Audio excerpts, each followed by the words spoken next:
सफ़र तो मुश्किल भरा था। 25 साल लग गए हमको ये सफ़र तय करने में, और आज उड़ीसा के जनसाधारण ने जो 4.5 करोड़ उड़ीसा के साधारण ने जो आशीर्वाद, महाप्रभु जगन्नाथ ने जो आशीर्वाद हम लोगों के भारतीय जनता पार्टी को दिया है, हम लोगों को सरकार में लाए हैं। अब हमको चैन से बैठना नहीं है। जो मुद्दों को लेके हम लोगों के पास गए थे, उन मुद्दों को उसका डिलीवरी करना है, उसको लोगों को न्याय देना है। मोदी तो मुमकिन है, उन्होंने जो कहा था करके दिखाया। उनका जो एक्सपीरियंस दिया गया, गारंटी दिया गया, उस पर कैसा काम हुआ? देखिए, मोदी जी जो कहते हैं करते हैं, और वही उनकी उसी बात को लोगों ने विश्वास करके, उड़ीसा के लोगों ने विश्वास करके मोदी जी को डबल इंजन की सरकार बनाने के लिए उड़ीसा से 20 सांसद जिता के दिल्ली भेजे, और हम लोगों को 78 विधायक जिताए हैं, और 3 स्वाधीन विधायकों ने भी समर्थन अपना जताया है। राज्यपाल जी को आज हम लोग मिले और वो पत्र दिया है जिसमें उन्होंने उन स्वाधीन विधायकों ने खुद दिया, और पार्टी का हमारे जो केंद्र के पर्यवेक्षक माननीय राजनाथ सिंह जी आए थे, उन्होंने हैंडओवर किया। हम लोग सब उपस्थित थे। सर, सभी टाइप के लोगों को न्याय देने की व्यवस्था की गई है। ट्राइबल्स लोगों को रखा गया, आपको रखा गया, महिला लोग को रखा गया, और तीनों प्रांत से, एक उड़ीसा के तीनों कोना से 3 जन को रखा गया, जो सीएम और 2 डिप्टी सीएम। देखिए, इसमें कोई आश्चर्यजनक बात नहीं है। आप राजस्थान में देखिए, आप छत्तीसगढ़ में देखिए, आप मध्य प्रदेश में, जहाँ पे अभी चुनाव कुछ दिन पहले ही खत्म हुआ है, वहाँ पे भी यही फॉर्मूला अडॉप्ट किया गया है कि रिप्रेजेंटेशन चारों तरफ से किया जाए। और मेरे समझ से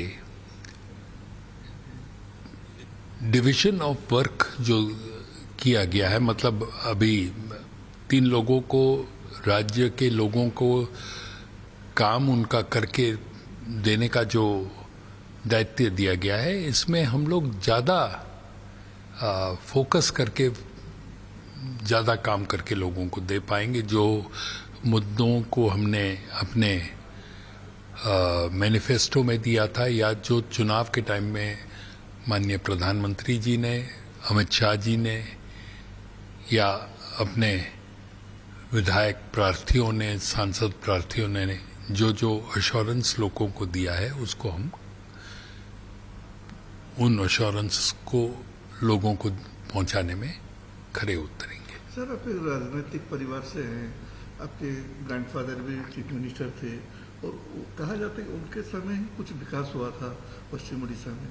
तो अभी आप आ जाने के बाद क्या प्लान किए हैं? लोगों का, देखिए, लोगों का आशा तो बहुत है। हम काम करेंगे, और अपने काम को ही बात करने के लिए, और लोगों को ही उसके ऊपर में कहने के लिए छोड़ेंगे।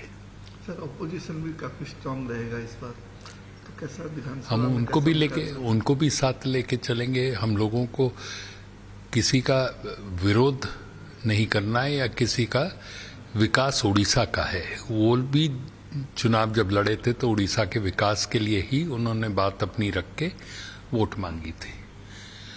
अब की 25 साल के बाद में वो अगर विरोधी का रोल करना चाहते हैं तो करे वो, पर उड़ीसा के विकास में अगर वो बाधक बनना चाहेंगे तो उसको हम उस समय में उसको समझेंगे। सर, मोदी जी ने कहा था मैं आऊँगा जरूर स्वेरिंग सेरेमनी में। जी। कल का कार्यक्रम कैसा चलेगा? कल का कार्यक्रम, कल सुबह जो सूचना है, तेलंगाना का शपथ ग्रहण है मुख्यमंत्री का, वो खत्म करके मोदी जी उड़ीसा के शपथ ग्रहण में मुख्यमंत्री के और हम सबके शपथ ग्रहण में यहाँ पे प्रस्तुत होंगे।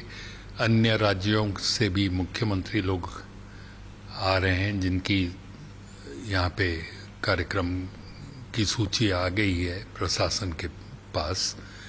अभी तक तो यही जानकारी है हमारे बाकी पास। समय राजभवन में होता था 100-200 लोगों की, इस वक्त करीब 30-35 हजार लोग कम से कम जमा हो रहे हैं। आपको याद होगा इलेक्शन के समय में जहां जहां भी मोदी जी गए तो उन्होंने 2 नारे दिए थे। एक कहा था कि 4 जून को सरकार की एक्सपायरी, नवीन बाबू की सरकार की एक्सपायरी डेट है, और उन्होंने कहा था कि 10 जून को उड़ीसा में भाजपा का मुख्यमंत्री का शपथ ग्रहण होगा, जिसमें सबको निमंत्रण किया था। उन्होंने उड़ीसा वासी को निमंत्रण किया था और कहा था कि आपको आना है। तो उनके कहने के मुताबिक लोग आ रहे हैं। जब सरकार, जनता की सरकार का शपथ ग्रहण हो रहा है तो जनता मैदान में हो रहा है। Thank you. Sir, after 25 years, BJP has got a chance to rule Odisha. What's your feeling? It is a great moment, historical moment for Bharatiya Janata Party and its workers. The mandate given to the Bharatiya Janata Party in the recently concluded election by the people of Orissa, the 4.5 crore people of Orissa, and the responsibility given to us, we have to rise to the occasion and deliver whatever we have said to them in the election manifesto or whatever we have said during the election campaign. Sir, one tribal chief minister and 2 deputy CM. First time after 25 years, Odisha will see. How you will manage, sir? Managing is not a problem if you know that the Bharatiya Janata Party is a cadre-based party. And it is collective responsibility. We will collectively work for the development of the state. The people of the state who have given us the mandate, we have to deliver to them whatever we have mentioned in our manifesto and give justice to them. So first work, how you will maintain your manifesto and keep the promise of people. You wait till tomorrow. Tomorrow, once the swearing in is over, you'll start seeing what is going to happen, what is going to follow. Sir, the opposition is very strong because the 51 people have been elected from opposition. How you will manage? Well, a strong opposition is always a healthy sign for any government. If there is no opposition, then one tends to do a lot of wrong. With a strong opposition, we will try to carry them because they also went to the polls wanting to do development. We also went to the polls promising development. They could not do what they promised in 25 years. The people of Orissa have given us the mandate for 5 years.